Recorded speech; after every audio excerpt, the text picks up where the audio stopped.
comment vous avez senti maintenant peut-être cette confrontation avec le miroir du passé, avec tous ces fragments de films? Qu'est-ce que le punctum, ce qui reste, peut-être une image ou un son ou une phrase après avoir vu ce film? Où est-ce qu'il y a la vraie émotion pour vous après ce panorama de la création de Daniel Schmid? Je commence peut-être avec Ingrid Kamen. On me dit que ça fait un peu chaud là.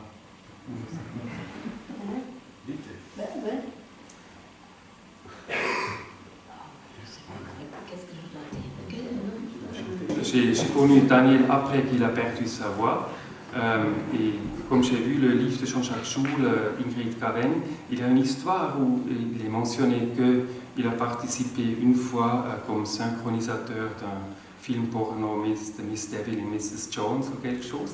Je ne sais pas si c'est vrai, mais avoir entendu la première fois la voix de Daniel ici même, c'était pour moi très, très étrange. Et je voudrais bien savoir ce qui est le moment qui vous a touché le plus. Vous avez même applaudi à un certain moment pendant la projection du film, quand il était question de cette politique, ce changement de ne pas faire la politique des films sur les ouvriers ou des usines, mais faire des films qui montrent la décadence, la nostalgie, le désir d'une autre vie.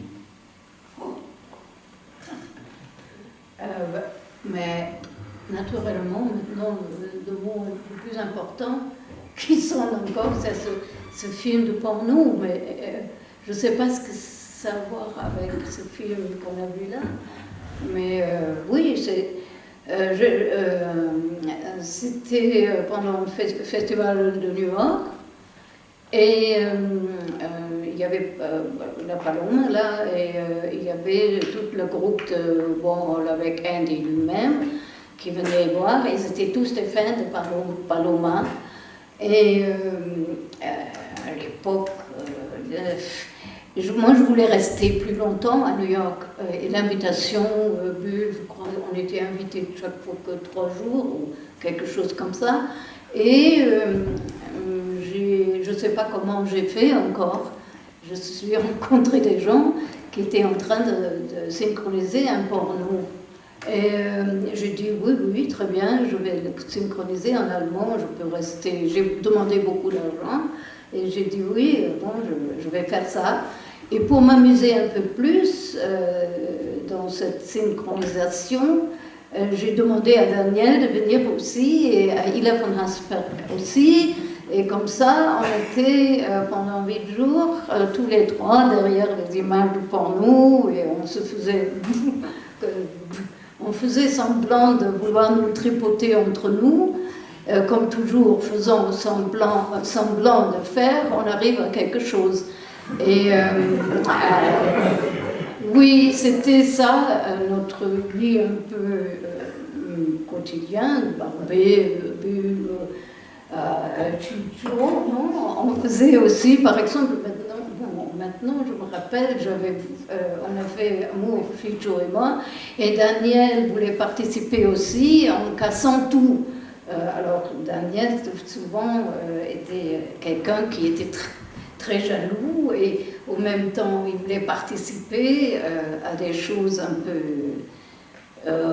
pas extraordinaires, très ordinaires, mais comme on jouait un peu à ça, toute chose ordinaire devenait aussi un peu extraordinaire parce que le plus important, c'était pas que la réalité, bien qu'important de partir de là, mais après, qu'est-ce qu'on fait après et pendant avec ça? Ça, c'était une qualité de cette époque d'essayer d'être le plus proche de cette table et quand même faire aller plus loin. Aller loin, c'est pas le mot. Plus proche peut-être, mais plus sensuel, plus...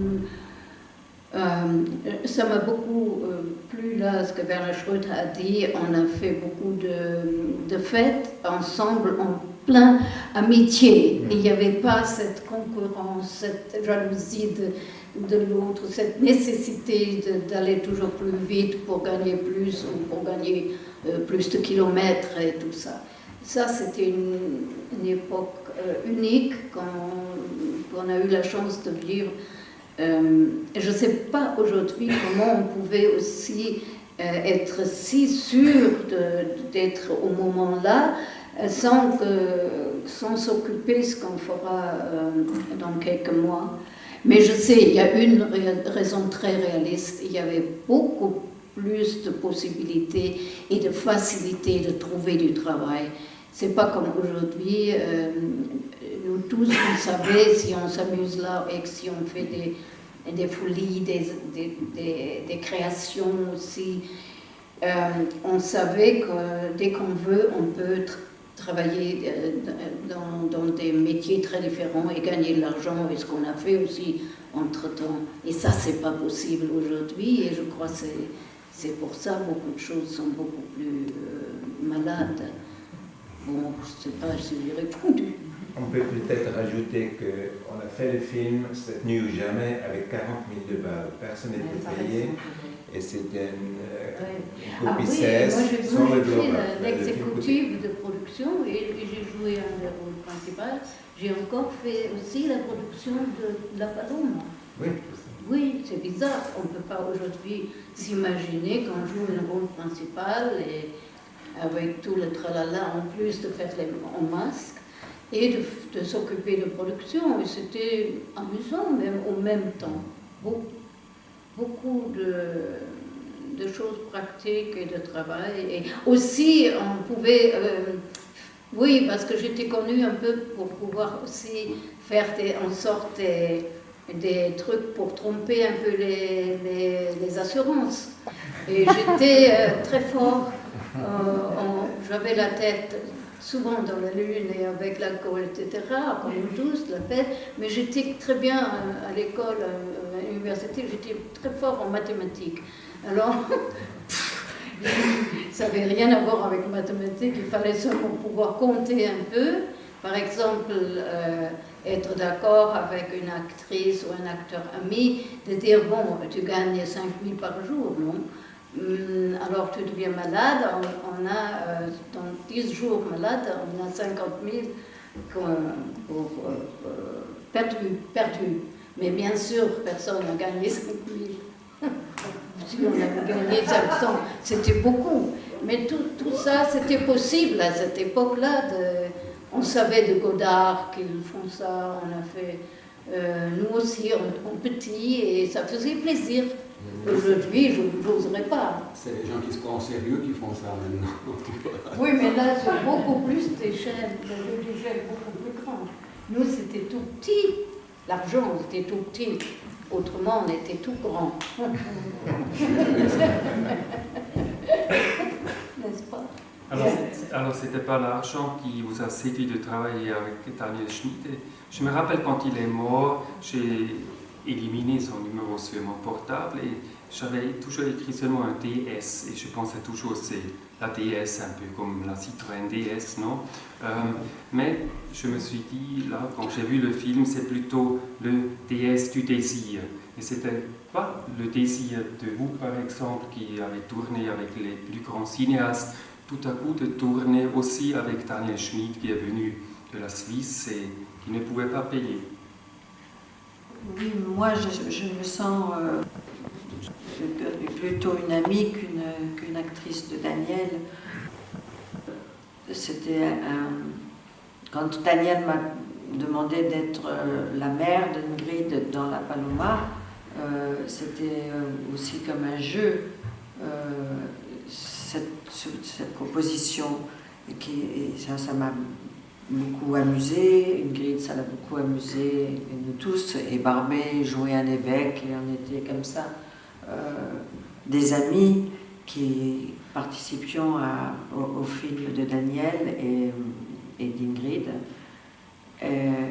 La Paloma, mais moi je me sens un peu comme usurpatrice ici, parce que je ne suis pas une actrice spéciale de Daniel, disons que je suis surtout une amie de tout ce groupe qui a été mentionné dans ce film, qui est le groupe d'Ingrid, c'est-à-dire Chicho, parce qu'il a fait il a fait tous les films de Daniel, et Fassbinder, qui a beaucoup fait de choses avec Ingrid, y compris se marier, et Werner, qui a fait aussi beaucoup de choses avec Ingrid. Et donc moi, disons que ma vie a été traversée par Daniel et par tous ces gens, dont Tis aussi, et je me sens très bien. En même temps, je suis usurpatrice et en même temps, je me sens tout à fait à ma place ici parce que c'est comme une espèce de réunion de famille. Mais ce que je veux dire, c'est que ce film, moi, il m'a complètement donné envie de revoir tous les films de Daniel. Et ça, c'est très important, je trouve, que ce film donne tellement envie de revoir les films de Daniel, alors que, en effet, on pouvait penser c'est des films sur la nostalgie, très lents comme ça, et maintenant c'est tout à fait, on n'est plus dans cette époque en 2010 où tout est tellement rapide, etc.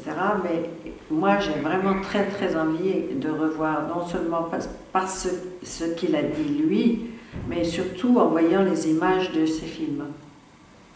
Alors, vous donnez déjà la parole à Renato Carta, qui est aussi un responsable pour cette lenteur des images. Et je m'imagine bien que c'était très intéressant d'être ce troisième œil. Ce troisième œil, c'est un peu comme disait Artaud ou Bataille, non? C'est un œil qui veut voir le soleil, mais le soleil est en même temps un déchet.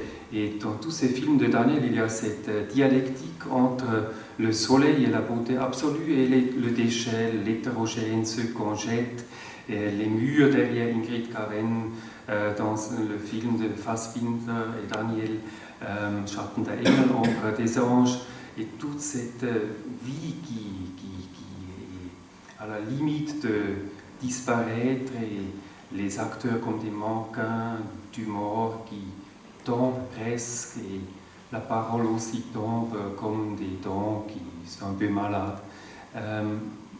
Et le plus important, c'est quand même les images, le rythme des images, je pense, ce qui reste vraiment. Comment vous avez travaillé avec lui autour de cette lenteur que j'ai mentionnée?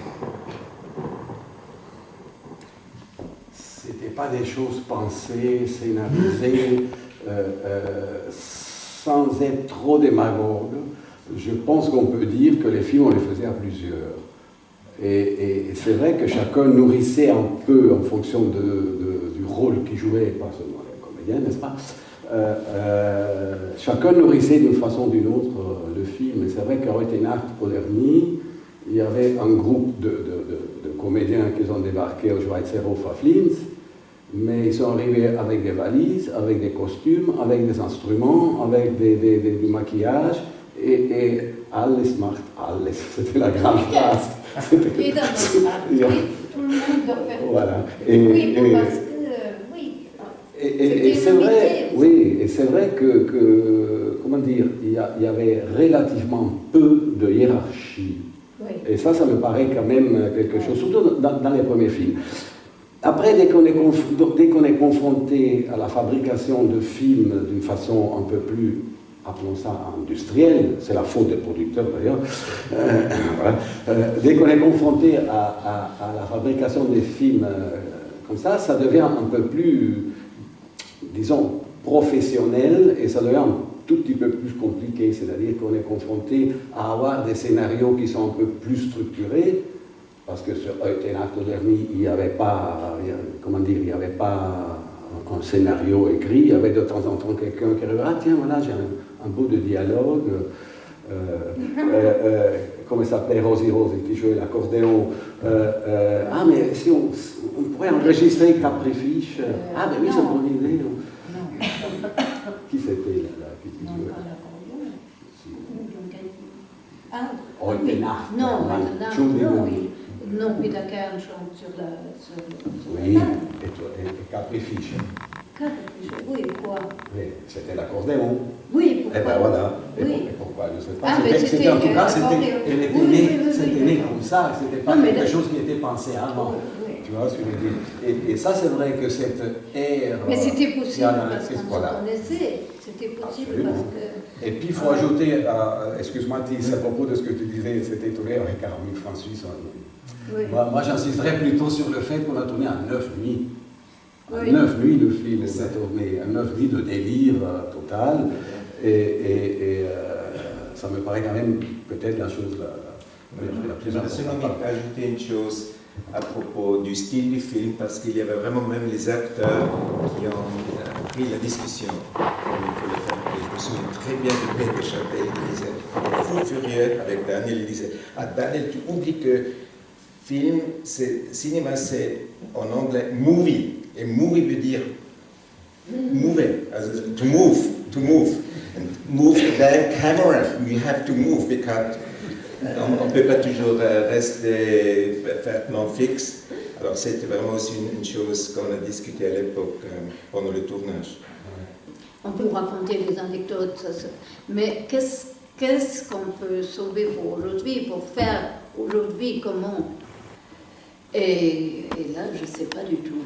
J'ai aucune idée comment sauver des énergies, ou produire des énergies qu'on a été capable de produire. C'était des énergies en même temps créatives et inspirées, disons, et très tarles, réalistes, non?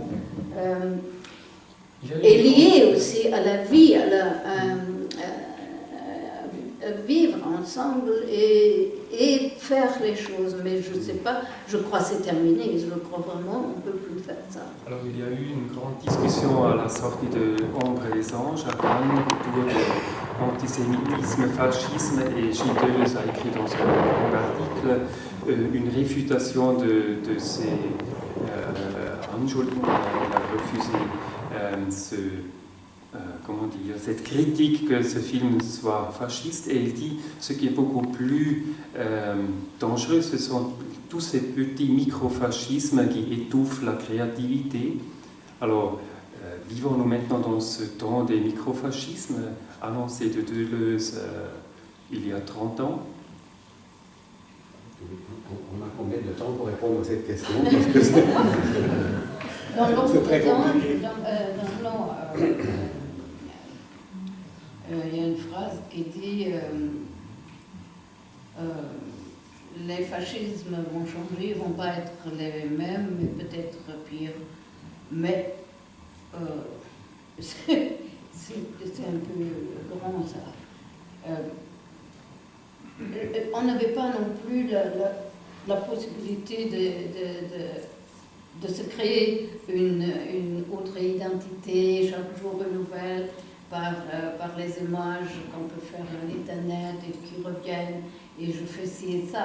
On n'avait pas ça. On était obligé de presque de tricoter notre autre identité. On voulait y aller et faire autre chose et pas dire moi je suis ça et pour toute ma vie je reste ça.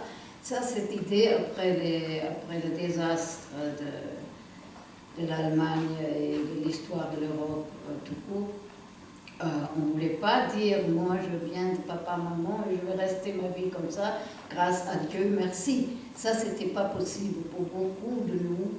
Il fallait dire bon, comment font des assassins, comment faire, qu'est-ce que je veux faire. Alors je veux essayer autre chose, je veux essayer d'être quelqu'un qui n'est pas seulement allemand et avec cette tradition-là, je veux aller ailleurs. Et quand même, il y avait la musique, et il y avait en Allemagne, il y avait nous on était éduqués quand même avec l'idée de Brecht de faire la, comment on dit en français, distinction dans le jeu. Et beaucoup de nous avaient lu à l'époque un livre de Herrigel, Das Bogenschießen, le tir à l'arc. Alors cette combinaison entre Maria Callas, la voix, la musique, moi j'étais d'une famille qui a fait beaucoup de musique, Et Bert Brecht de faire des Distanciation. Distanciation. Distanciation.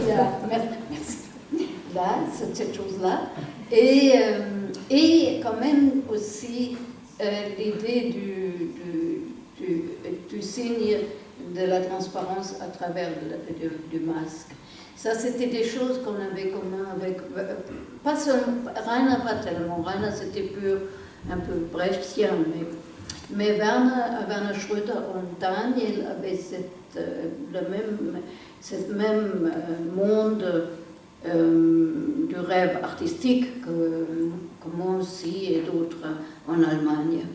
Ça c'était un peu pareil, et pas par hasard, on a aimé les mêmes musiques et il fallait toujours, et ça j'y crois encore. Aujourd'hui j'ai fait l'expérience un peu consciemment, mais aussi par hasard, et bon, c'était mon chemin comme chanteuse.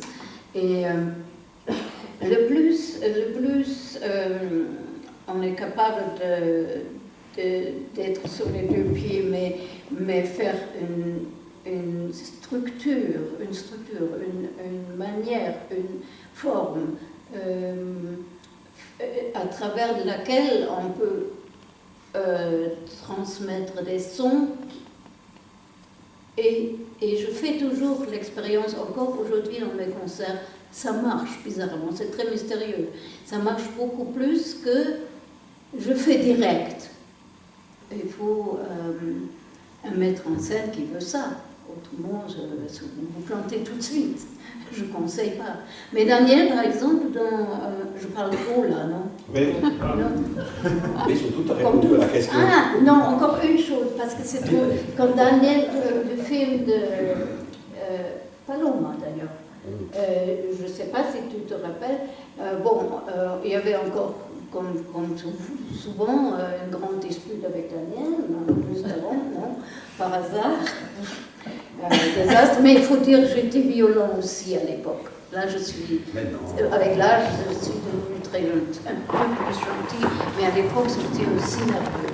Et surtout, quand on ne voulait plus faire l'amour avec moi, c'était le désastre. Et là, Daniel,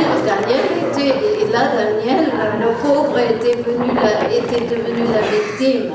Bon, on était les frustrations aussi, on faisait sur les amis. Quand on était frustré ailleurs, c'était entre nous, en famille, où on faisait souffrir les autres, c'est normal.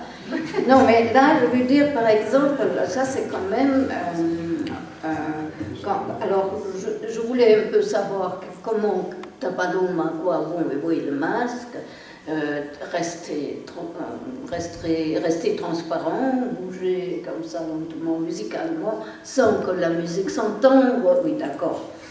Mais d'autres choses, cher Daniel, demain, c'est là. Alors, j'ai eu, j'étais complètement gaga, j'ai eu rien, la veille de me coucher pour être un peu reposer le lendemain, parce qu'on buvait quand même pendant les dîners aussi, il faut savoir. Et le lendemain, on jouait rôle principal, c'est fou, je ne ferai plus jamais ça. Et il y avait un cover sans le disque là-dedans de Callas, un grand cover, je vois encore sa photo, je ne sais pas ce que c'était comme opéra, peut-être... non, je ne veux pas dire une blague. Bon, alors, c'était marqué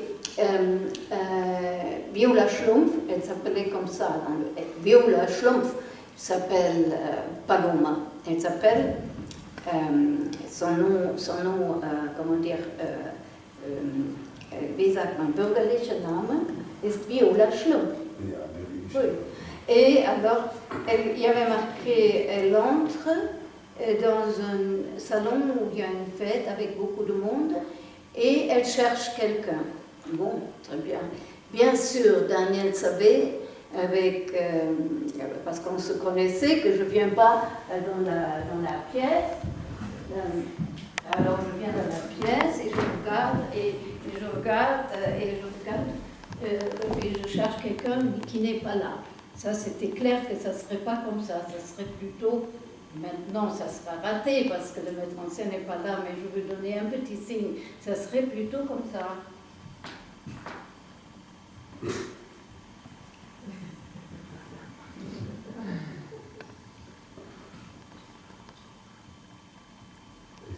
Il est là.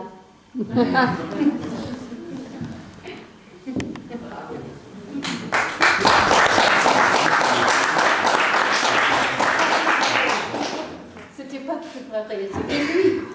C'était lui. Oui. Je te jure, c'était pas préparé. Il m'a fait travailler encore. Tu vois? Aïe, aïe, aïe, aïe, aïe. Mais on a discuté déjà un tout petit peu et on a voulu donner le mot aussi au producteur qui a vécu ce moment. Comment on est passé un moment clé de Eka. Eka, vraiment un film de cette bande, Retour, Fassbinder, Schröter et vous tous, mais ça c'était un film international avec des stars, avec des ambitions quand même diverses. Des vrais stars. Je sais pas qui. Mais comment la pression qui tout à coup est devenue plus forte aussi pour la production, pour la créativité, pour travailler avec des gens qui ne font pas partie d'un groupe qui se mélange à tous les sens, comme on entend, qui est vraiment des professionnels après une marchandise. Il a supporté ça, produire des marchandises. Marchandises. Non, d'abord, j'aimerais dire que c'est sympa maintenant de mystifier un peu tout ce que tu es avant, mais il ne faut pas oublier quelle était l'époque et que on a dit cinéma de grand-papa, papa est mort en Allemagne, en France, en Suisse, et on a une jeune génération recommencée. Et on a recommencé que, comme vous avez expliqué avant, mais quand moi je suis rentré dans les champs avec le metteur en scène, les techniciens, les acteurs, ils ont demandé de fric. C'était plus gratuit. Ok. Ça. Et avec ECAT, ça a commencé autrement.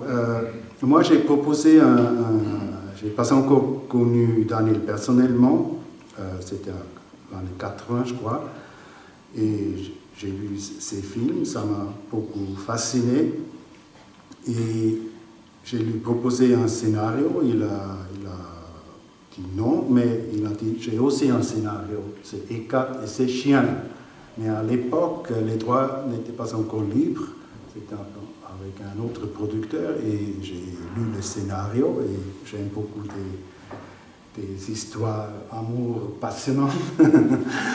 Et j'ai dit, si c'est le cas que les droits deviennent libres, appelle-moi. Et le jour fixe, quand c'était libre, il m'a appelé. Alors c'était un scénario développé avec moi, avec des autres producteurs. Alors, c'était lui qui a décidé de commencer à faire une autre manière de cinéma. Quand même, il reste toujours dans cette proposition de Nietzsche qui visitait une fois aussi Flims, non, et l'auberge de son grand-père en 1873, non, mais qui disait on doit, comme les Grecs, peut-être rester à la surface. Parce que ça, c'est la vraie profondeur. Il faut plus de courage de rester à la surface. Eka est aussi un film qui parle beaucoup dans les images de surface de cette femme. Tu es une femme où tu es quoi? Elle ne peut pas pénétrer dans la profondité de l'autre. Il a toujours ces surfaces qui se touchent et qui donnent ses réactions, ce qui est totalement dans la ligne des premiers films. Alors, je n'ai pas voulu faire ici une caricature des premiers films, mais après, c'est la marchandise. Mais quand même, il y a eu des problèmes aussi quand on l'a rencontré dans la ville à Zurich. Il est descendu de sa bicyclette et il fulminait contre, je ne sais pas contre qui, contre ceux qui devraient donner de l'argent de l'État. Il disait que lui, il était chef d'affaires, il était chef-d'œuvre, il est toujours en train de chercher de l'argent et il perd du temps. Et il était déjà très nerveux, c'est à cause de ce Porto Viejo. Oui, Porto Viejo, il était très nerveux, il a perdu beaucoup de temps. Et c'est quand même une situation difficile qu'il a vécue là. Il disait aussi qu'il faisait de l'opéra pour gagner de l'argent, pour aussi financer sa vie à part du film. Ouais. Comment vous avez vécu ce moment aussi de cette production du dernier film qui n'a pas eu lieu? Oui, maintenant nous avons fait un grand saut depuis ECAT, après le parc de Tosca, etc. Et Porto Viejo, c'était la première fois, je crois, que ça a pris beaucoup de temps de financer un film. Et oui, il était aussi un peu ferveux, comment on dit? Plus cher. Non, mais comment on dit? Capté. Oui, parce qu'avant, tout a toujours fonctionné. Et maintenant, ça n'a pas fonctionné. Et ça lui a fait beaucoup, très nerveux, moi aussi. Et mais en même temps, c'est aussi un souvenir un peu spécial parce que nous sommes voyagés ensemble en toute l'Europe pour trouver le lieu de tournage, cette ville au bord de la mer. Et on a dit, on va tourner là où on trouve le plus de fric. On était de Helsinki jusqu'au Portugal, un peu partout, et finalement, nous étions à Vigo, à Calice, en Espagne. Et là, on a aussi trouvé un coproducteur espagnol. Mais c'était aussi une ville formidable pour cette histoire. Et ça, malheureusement, ça a pris trop de temps pour financer le film. Et le scénario n'a jamais été édité, par exemple, comme livre? Non. On m'a aussi demandé pourquoi tu n'as pas remplacé Daniel, parce que dans les autres pays on fait comme ça. J'ai dit on ne peut pas remplacer Daniel Schmidt. Et pour moi c'est terminé, je veux que c'est dans un tiroir fini. Je ne peux pas expliquer. Alors on ne peut pas retourner dans le temps, mais quand même dans ces années 70, ici à Paris, avec le concert fameux d'Ingrid Caven au Pigalle, qui était un grand moment aussi. Et je retourne encore une fois à cette question. C'était quoi vraiment ce cinéma allemand des années 70 qui fascinait tellement des acteurs autour du monde et qui a disparu assez, un tout petit peu au même moment? Comme Paris a toujours existé là-dessus, et dans la peinture et dans la littérature, les étrangers sont venus et se sont installés et ont écrit et ont peint et ont fait des choses. Ils sont venus à Paris aussi parce que très vite, on est sortis dans les mêmes boîtes. Et par exemple, Barbet Schröder et Bull Augier, ils ont vécu dans une maison où il y avait la Losange, la production, et il y avait souvent Romer et d'autres. Je pense il y avait ce centre-là à Paris, autour de toi et avec Barbet. Et c'était des centres d'énergie. Ça ne veut pas dire qu'on était tout le temps en travail ensemble, mais beaucoup pour dîner ensemble, souvent dans votre appartement, et ailleurs dans les restaurants. Quand Ran est venu à Paris, et nous, j'avais avec lui une maison là-haut en Montmartre, la première chose, ce qu'il a dit, appelle Barbet, qu'on se voit, et qu'on sort ensemble, qu'on est ensemble. C'était, mais pas seulement parce que Bull était magnifiquement joli, pimpant, intelligent, et Barbet très rassurant des fois et tout ça. Non, c'était parce qu'il faisait des choses qui étaient aussi intéressantes dans les mêmes chemins, la même manière. Et les manières, encore une fois, la façon, la manière, les formes dans lesquelles ça jouait étaient très... On était on était des cousins, on était parents, on était beaucoup plus proches. Je me sentais beaucoup plus proche de Bull que de quelqu'un en Allemagne qui faisait la même chose, mais sauf dans une manière peut-être très ancienne ou pas du tout vivant et sensible et en même temps réfléchi quand même. Hein. Et ça, c'était très important. Et on trouvait des gens comme ça, très rarement, mais dès qu'on le trouvait, on est vite, on se reconnaissait dans l'autre, on était des vrais amis et on avait des petites choses. Bon, qu'est-ce que tu fais? Moi, je fais ci, toi, tu fais ça. Mais personne n'aurait eu l'idée de dire est-ce que c'est le rôle principal ou est-ce que c'est une petite chose ou une grande. On n'avait pas l'idée. C'était pas important, c'était pas important. Important, c'était de participer, d'être dans un monde où c'est intéressant, vital et joyeux. Et bon, nous tous, je pense quand même, on avait aussi une base d'une très forte mélancolie.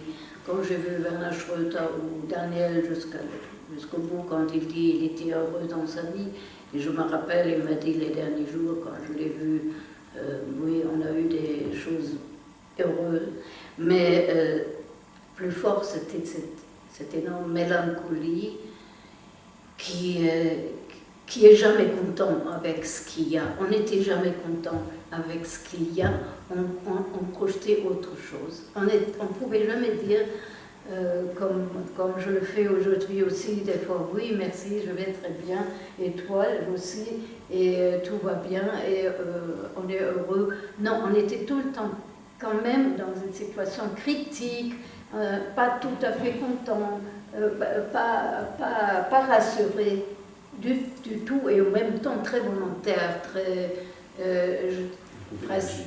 Hein? Beaucoup d'énergie, on était jeunes aussi. Et ça donnait une atmosphère, une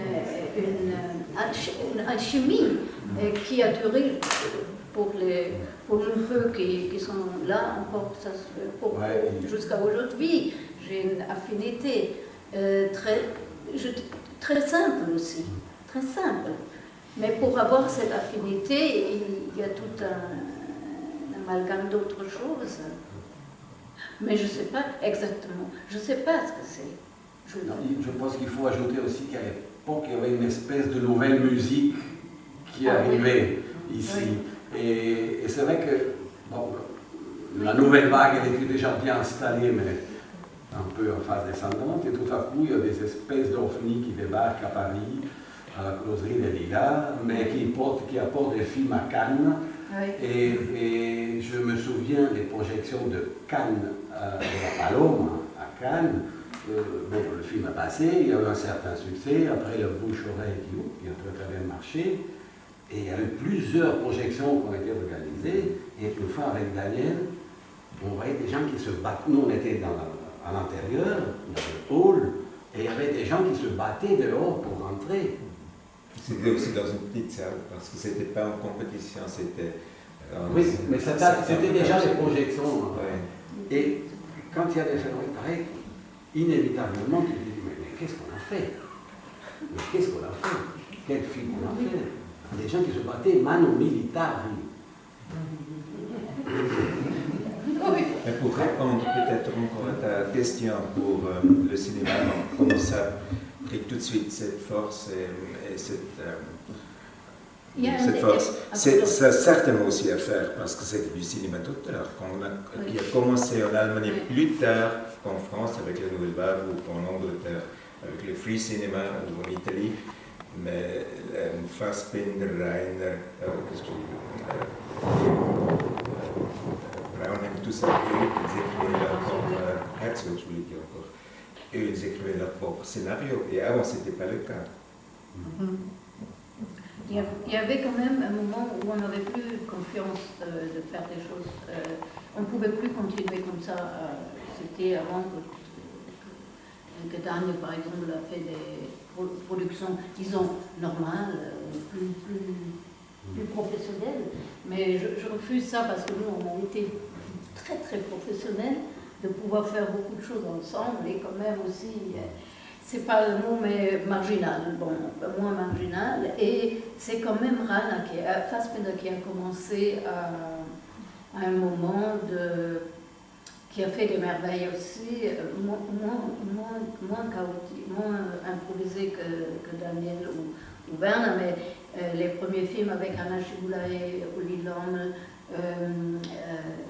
les tout premiers films étaient une merveille aussi, et aussi très sourds et tout. Et à un moment, Rana a commencé à vouloir faire des films pour beaucoup de monde. Et ça a influencé aussi Daniel.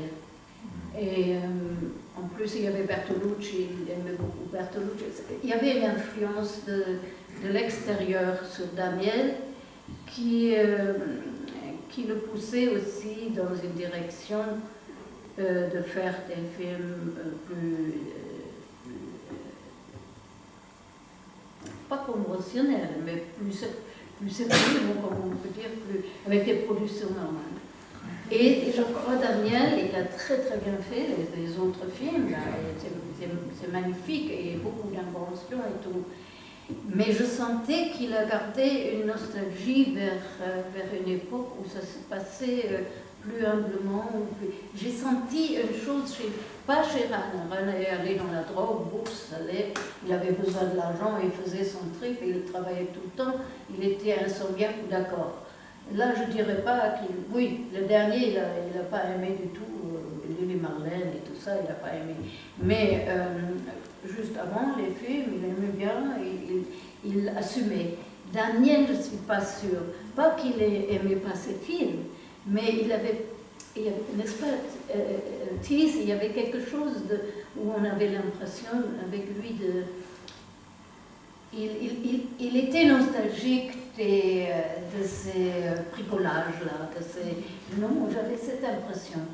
Je peux me tromper. Ce qu'il a retrouvé plutôt Privé, dans les films. pas pendant le travail. Pendant le travail, je ne dirais pas ça. Mais en privé, quand je voyais, parce qu'on a continué beaucoup avec eux, de le voir tout le temps, il y avait quelque chose. Mais dans un film comme dans l'autre, il n'y avait pas de scénario. C'est-à-dire qu'il y avait un lieu de tournage pour Baggio di Tosca, il y avait des gens qui étaient là. On a dit à Marcel, écoute, on va te ramener un film dans 2 mois. On a tourné nous aussi, on ne savait pas. Je dis, les plans que vous avez vus de la fin du 2e acte de Tosca, lui au téléphone, c'était des choses qui étaient totalement improvisées, mais totalement. Bon, alors, c'était pas de l'improvisation innocente parce que ça faisait un mois qu'on était là. Et là, je me souviens que c'était le jour de Noël, et on s'était dit, bah, on a vu lui au téléphone, bref, on a fonctionné comme ça, disons, on ne va pas trop dans les détails. Mais disons que c'est quelque chose qui est né à l'instant. Ce n'était pas du tout quelque chose d'inventé. Mais c'est vrai qu'il faut aussi se donner les moyens pour faire ça. oui. Et donc Daniel, il était vraiment très fort. Oui. Très très fort. Alors, on a fait la Dame de la Croisette aussi. Voilà, Notre-Dame de la Croisette, c'était le film, Ah, le casting, oui, le oui. casting le plus important de tout, parce que avec Jack Nicholson, Bertolucci dans un armoire, mais c'est vrai aussi qu'on les a inventés chaque seconde. Oui, chaque seconde. Mais c'était possible avec l'héritage aussi que Daniel il avait d'une part de manipuler tout le monde en racontant n'importe quoi très souvent, mais qu'il fallait prendre les bons étoiles, comme je disais. Mais Ah, c'était une idée quand magnifique. quand il fallait se confronter au scénario de façon, c'est dans ce sens-là que j'emploie le nom professionnel, c'est ce qui est discutable, là ça devient un peu plus compliqué. Et à mon avis, le film le plus intéressant du point de vue scénario dans les films de Daniel, c'est Schatten der Engel, mais le rôle de Reiner, c'est pas un hasard. Ouais. On s'est beaucoup amusé. Oui. Hein? Ah ben, travailler en plus. Oui. Oui, c'est incroyable. Oui. Mais c'est une manipulation à laquelle les gens, c'était clair dès le départ. Un jeu quand même, qui était absolument installé. C'est-à-dire qu'à un certain moment, il y avait des discussions qui partaient, puis montaient. Et bon, il fallait voir qui craquait en premier. Non, mais longtemps avant, il avait raconté à Langat qu'il va filmer Bulle à Cannes, quelqu'un qui ne va pas voir les films, qui reste dans sa chambre à Cannes devant les écrans et qui ne sort pas. Bon, après, c'est devenu une petite autre histoire. Et je me rappelle, on trouvait ça génial, cette idée déjà. Mais après, on a dit, la pauvre Bulle, comment elle va s'en sortir? Mais il traite quand même après magnifiquement, magnifique. Dans la chambre, elle devient star autour d'elle-même. Oui, mais magnifique, avec une distance entre humble et souriante et brillante et éclairée, comme Bernard Schröder a fait plus tard. Non, c'était plus tard, les Florons. Oui, alors il y a Bulle, cette transparence et tout. C'était avant. Bernard était avant? Non, pas n'importe. Mais alors, il a fait dans Disons que c'était la dernière année de l'ancien festival. de l'ancien palais. Oui, la dernière année de l'ancien palais. En plus. Donc ça c'est un bon Oui. souvenir. J'ai oublié, oui, bien sûr, c'est ça. Alors, comme nous avons entendu, il y a une certaine nostalgie quand même des années 70, mais d'autre part, j'ai toujours vécu avec Daniel une autre façon de voir ça, parce qu'il y avait une nostalgie déjà quand il était jeune pour les années 20, il y a eu toujours ce désir, cette mélancolie, et la mélancolie et le désir, c'est toujours actuel. Et il ne m'a jamais parlé d'une manière, je ne sais pas, critique envers la production, la montée, la merchandising ou la société du spectacle, mais il était toujours quelqu'un qui est resté quand même, dans ce sens, un enfant qui avait ce désir de faire quelque chose, et ce désir est toujours actuel. Et, bon, et je pense avec ce désir, on peut clore cette table ronde.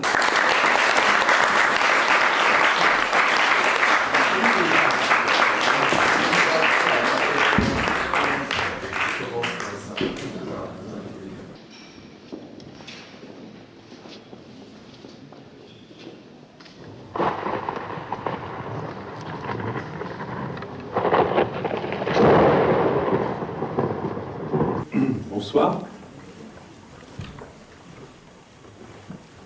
Je voudrais vous dire quelques mots dans cette soirée que nous avons voulu en hommage à Bernard Schröder,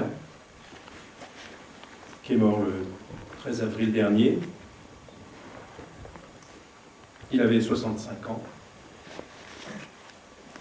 Bernard Schröder laisse derrière lui une œuvre importante, cohérente, fière, magnifique, lyrique et poétique, hantée par des figures, traversée par un sens inouï du spectacle et de la représentation. Le spectacle sous toutes ses formes, théâtre, opéra, cinéma. Bernard Schröder était un créateur au sens noble et premier du terme, un artiste en prise directe avec son imaginaire, sa culture et ses passions intérieures. Un artiste d'une totale liberté par rapport aux normes et au système de production en vigueur. Fièrement dans les marges. Cela lui valut quelques difficultés dans sa vie de cinéaste, mais heureusement aussi de grande fidélité. Je pense à tous ces acteurs et actrices qui formaient autour de lui une troupe. Je pense aussi à ses collaborateurs artistiques. Je pense à la ZDF qui, dans les années 70, produisit la plupart de ses films. Je pense à un ami qui n'a pas pu être là et qui est à Lisbonne, avec qui je parlais tout à l'heure, Paolo Branco, l'ami portugais, qui produisit 3 films de Werner. Le Roi des Roses, 2 et son dernier film Nuit de chien. Tout cela nous replonge au début des années 70, lorsque ses premiers films sortirent à Paris.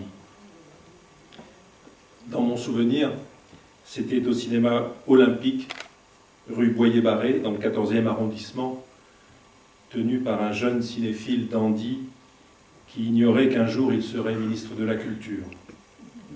Chers amis, Frédéric Mitterrand regrette profondément de ne pouvoir être ce soir avec nous pour des raisons d'emploi du temps. Il a une soirée importante de l'autre côté de la rive, à la Bibliothèque nationale de France, et je vous prie de l'excuser, mais sachez, vous le savez aussi bien que moi, les liens qu'il avait avec Werner Schroeter.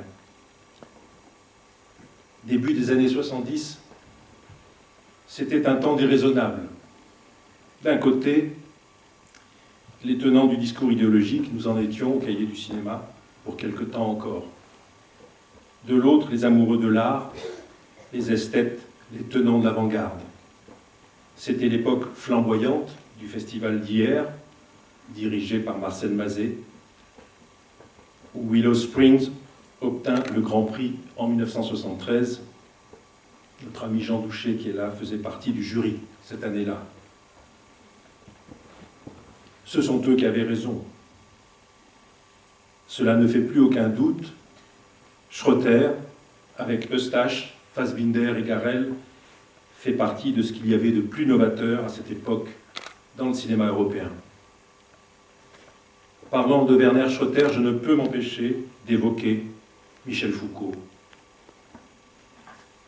Le cinéma n'était pas sa passion première, comme chacun sait. Il avait d'autres chats à fouetter. Nous l'interrogions en 1974 sur le thème de l'anti-rétro pour contrecarrer, dans notre idéologie de l'époque, l'influence que nous jugeons néfaste de films comme Lacombe Lucien ou Portier de nuit. C'était un entretien passionnant avec un philosophe, mais nous n'avions pas perçu l'essentiel, qui était que Foucault se passionnait pour ce qu'on appelait alors le nouveau cinéma allemand. Schroeter, Sieberberg, Fassbinder. J'ajoute le nom d'un cinéaste qui n'était pas allemand mais suisse, un être doux et délicieux, Daniel Schmitt. Michel Foucault, répondant à un entretien pour la revue Cinématographe en 1975 sur le sadisme au cinéma, disait ceci. Regardez les baisers, les visages, les lèvres, les joues, les paupières, les dents dans un film comme La mort de Maria Malibran de Werner Schroeter. Appeler cela sadisme me paraît tout à fait faux, sinon par le détour d'une vague psychanalyse où il serait question de l'objet partiel, du corps morcelé, du vagin denté. Il faut revenir à un freudisme d'assez basse qualité pour rabattre sur le sadisme cette manière de faire chanter les corps et leurs prodiges. Faire d'un visage, d'une pommette, de lèvres, d'une expression des yeux, faire ce qu'en fait Schroeter n'a rien à voir avec le sadisme. Il s'agit d'une démultiplication, d'un débourgeonnement du corps, une exaltation en quelque sorte autonome de ses moindres parties, des moindres possibilités d'un fragment du corps. Il y a là anarchisation du corps, où les hiérarchies, les localisations et les dénominations, l'organicité, si vous voulez, sont en train de se défaire. Alors que dans le sadisme, c'est bien l'organe en tant que tel qui est l'objet de l'acharnement. Tu as un œil qui regarde, je te l'arrache. Tu as une langue que j'ai prise entre mes lèvres et mordue, je vais te la couper. Avec ces yeux, tu ne pourras plus voir. Avec cette langue, tu ne pourras plus ni manger ni parler. Le corps chez Sade est encore fortement organique, ancré dans une hiérarchie. La différence étant bien sûr que la hiérarchie ne s'organise pas comme la vieille fable, à partir de la tête, mais à partir du sexe. Alors que dans certains films contemporains, et il pense à Schroeter, la manière qu'on a de faire échapper le corps à lui-même est d'un tout autre type. Michel Foucault admirait la mort de Maria Malibran et Willow Springs, peut-être sous l'influence de son ami Hervé Guibert. Ces films l'ont aidé à entrevoir une nouvelle approche philosophique du corps et de ses plaisirs. Dans La mort de Maria Malibran, dit-il, La manière dont les deux femmes s'embrassent, qu'est-ce que c'est? Des dunes, une caravane dans le désert, une fleur vorace qui s'avance, des mandibules d'insectes, une anfractuosité au ras de l'herbe. Antisadisme de tout cela. Pour la science cruelle du désir, rien à faire de ces pseudopodes, de ces pseudopodes informes qui sont les mouvements lents du plaisir-douleur. Ce que Foucault aimait et admirait chez Werner Schotter, c'est le seul souci de la passion, cet état de combustion entre deux êtres. Les deux hommes en débattent lors d'une rencontre orchestrée par Gérard Courant, qui est dans la salle, que je salue, et qui a lieu le 3 décembre 1981. Qu'est-ce qu'une passion, dit Foucault, en évoquant toujours la mort de Maria Malibran? C'est un état, c'est quelque chose qui vous tombe dessus, qui s'empare de vous, qui vous tient par les deux épaules, qui ne connaît pas de pause, qui n'a pas d'origine. En fait, on ne sait pas d'où ça vient. La passion est venue comme ça. C'est un état toujours mobile, mais qui ne va pas vers un point donné. Il y a des moments forts et des moments faibles, des moments où c'est porté à l'incandescence. Ça flotte, ça balance. C'est une sorte d'instant instable qui se poursuit pour des raisons obscures, peut-être par inertie. Ça cherche à la limite à se maintenir et à disparaître. La passion se donne toutes les conditions pour continuer et en même temps, elle se détruit d'elle-même. Dans la passion, on n'est pas aveugle. Simplement, dans ces situations de passion, on n'est pas soi-même.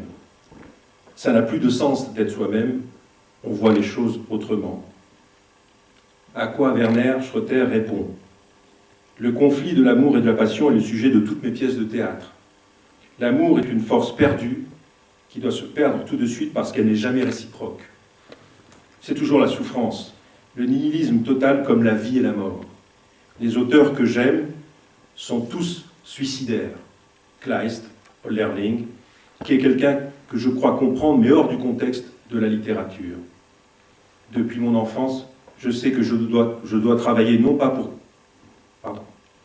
Depuis mon enfance, je sais que je dois travailler non pas parce qu'on m'a dit que c'était indispensable, mais parce que je savais qu'il avait si peu de possibilités de communiquer dans la vie qu'il fallait profiter du travail pour s'exprimer. En fait, travailler, c'est créer. Werner Schotter a donc passé sa vie à travailler, à créer. Théâtre, cinéma, opéra. Son œuvre traverse les langues et les cultures. Elle est musicale, organique, physique. Allemagne, Autriche, France, Italie, Portugal, Philippines, Argentine, Nicaragua. Goût des mélanges, recherche de l'extase, mélancolie profonde, musicale, opératique. Il a, disait Frédéric Strauss, filmé la passion sous l'empire de la vérité. Chaque film de Schotter offre le spectacle de cette combustion. Pour cela, il avait besoin d'acteurs et surtout d'actrices, de figures amies et admirées qui concourent à ses passions. Fascination pour la Calas et pour les nombreuses égéries qui peuplent ses films, Magdalena Montezuma, Ingrid Kaven, Ila von Habsberg, Christine Kaufmann, Carina Fallenstein, Bulogier, Ida Di Benedetto, Andrea Ferreol, Maria Schneider, Amira Kazar, Ariel Dombal, Carole Bouquet, Isabelle Huppert. Isabelle Huppert, c'est d'abord Malina, en 1990, et puis Deux, en 2002. Malina, vous savez, est un roman d'Ingeborg Bachmann, adapté par Elfriede Jelinek, une très grande amie de Schotter. La rencontre entre Isabelle Huppert et Schotter fut tumultueuse, dans une sorte de fusion artistique brûlante, incandescente, asphyxiante. Werner me dit souvent qu'il se prend pour moi, que lui c'est moi, c'est une relation fusionnelle, un rapport très fort, comme j'en ai rarement connu, dit Isabelle. Il adore toucher les gens, il a un côté animal, sensuel. Il a une très grande fascination pour ses acteurs, une volonté tenace de rentrer en eux pour leur arracher ce qu'ils ont à l'intérieur. Incroyable directeur d'acteurs, doué d'une forte maîtrise, spectateur des sentiments et des états dans lesquels il plonge ses acteurs et ses collaborateurs. Tel était Werner Schotter, artisan et artiste. Il avait besoin, visiblement, de créer autour de lui un sentiment chaotique, une tension géniale, afin de mettre ses acteurs sur les nerfs pour en tirer le maximum. Génie de la vibration, de la passion qui surgit comme un éclair, ce cinéaste rare nous a quittés.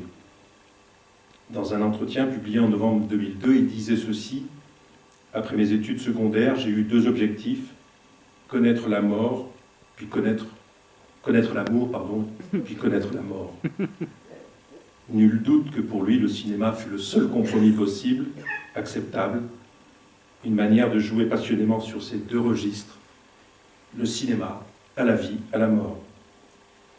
J'aimerais que Isabelle me rejoigne sur scène pour dire quelques mots.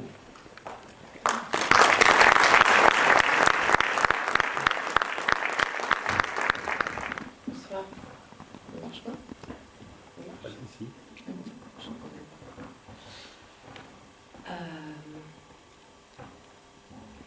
Tant qu'on regardera les films de Werner, l'essentiel sera toujours là.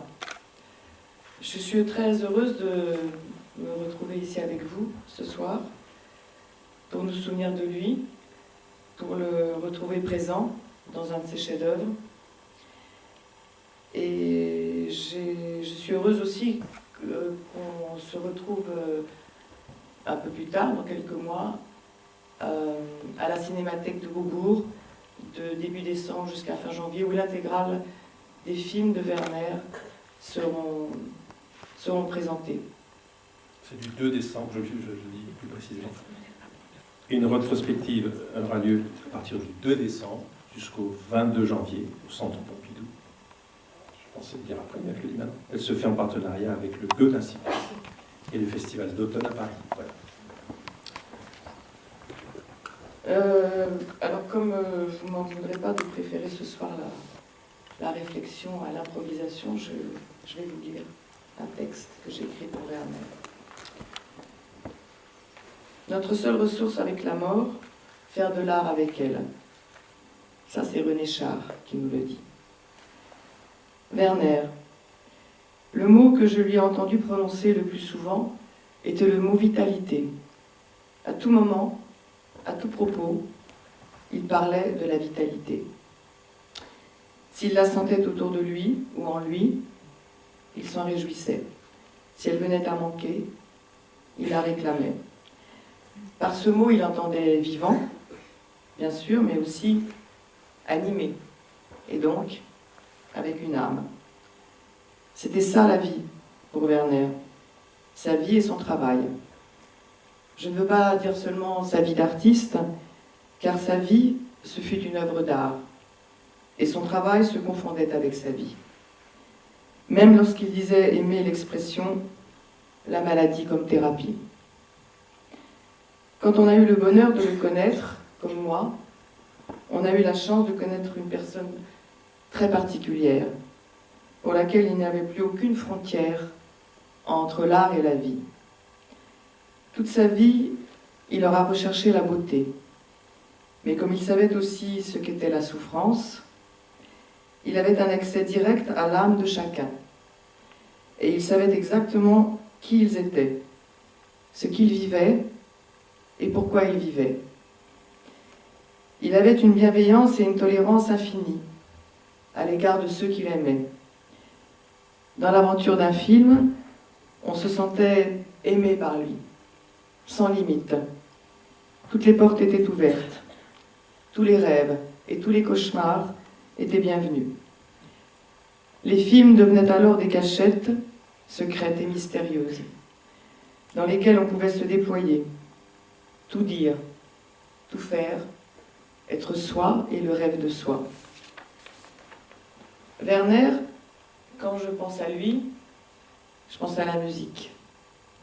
Je pense à la joie d'en avoir écouté ensemble, à la joie et l'émotion que ces musiques lui procuraient. Je pense au bonheur de tous ces moments partagés avec lui, tous ces rires. Oui, son humour, vous le savez, vous qui le connaissiez si bien, sa drôlerie, son insolence, ses 1000 manières d'être subversif, son sens aigu de la subversion. Je pense à la confiance, à celle qu'il me faisait, celle que je lui faisais, une confiance infinie, parfois enfantine, sans condition. Je pense à ces dernières photos que nous avons fait ensemble à Francfort. C'était au mois de juillet de l'année dernière. J'étais venue à un hommage qu'on lui rendait à la Cinémathèque de Francfort. Il était très heureux de cet hommage, qui le rendait très fier. Lui qui avait déjà reçu le prix Joseph von Sternberg, des mains de Joseph von Sternberg pour son premier long métrage. Pour des photos qu'il voulait faire de moi, les dernières photos que nous avons faites ensemble, il a voulu de la fausse neige sur mes cheveux. Il tenait beaucoup. Il avait tout organisé à Francfort, le lendemain donc de cette soirée en hommage à lui. Il avait trouvé le studio, il avait trouvé la machine à faire de la neige. C'était tellement lui, cette obsession, cette précision, cette obstination, que je lui ai toujours connue. Jusqu'au bout, il voulait la neige sur les cheveux sous la neige sur les cheveux. Et voilà, on a pris cette photo. J'ai un petit Polaroid de cette photo. Et elle fait partie d'une exposition de photos de Werner qui a été présentée à Berlin. Et j'ai peut-être qu'il sera présenté ici à Paris aussi, j'espère. Il était au cœur de la vie. Il a dédié et consacré sa vie à ces trésors que sont le cinéma, le théâtre, l'opéra. Il a porté si haut cette exigence. Il y a cru jusqu'au bout, sans compromis. C'était un poète baroque, européen, charmeur, scintillant, dérangeant. Il fit de moi une Alice au pays de ses merveilles. Werner est un ange, pour toujours. Je le salue et je l'aime.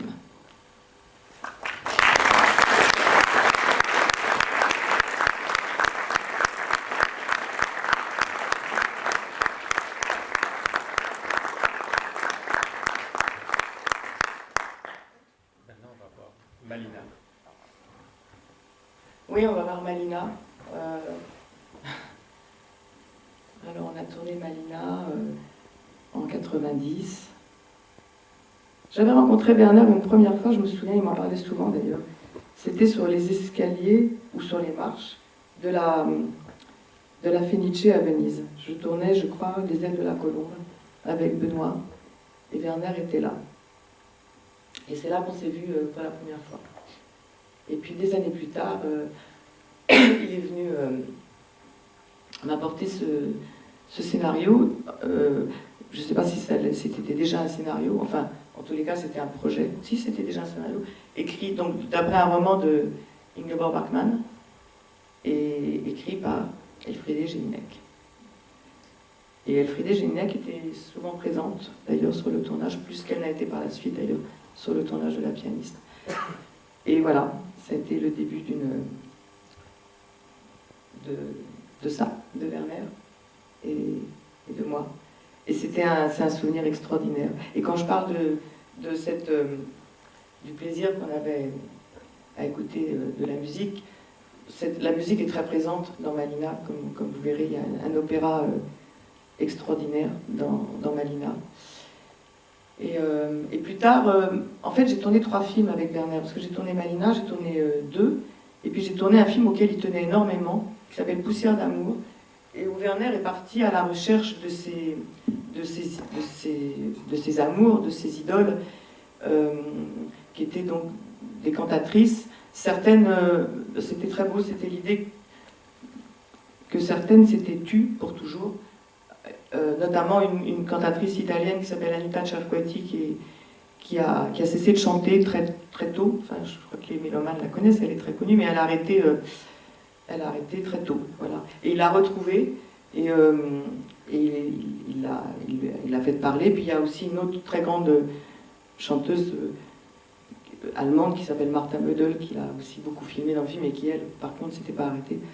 Et puis il y a moi aussi qui m'a fait chanter. Werner, il voulait toujours me faire chanter, je ne sais pas pourquoi. je sens pas très bien, mais je crois que ça fait partie du sadisme aussi dont parlait Serge. Et je sais pas. Mais bon, il y avait de l'amour dedans, mais quand même, il aimait bien me voir chanter, c'était assez bizarre. Bon, moi, j'aimais ça aussi, hein, mais bon, le résultat n'était pas toujours... Et voilà. Et alors, je me souviens, j'étais allée juste 48 heures, comme ça, à Düsseldorf, pour tourner ce film. Et il tenait beaucoup à ce film. C'est un film dont on parle moins souvent, mais c'était très important pour lui.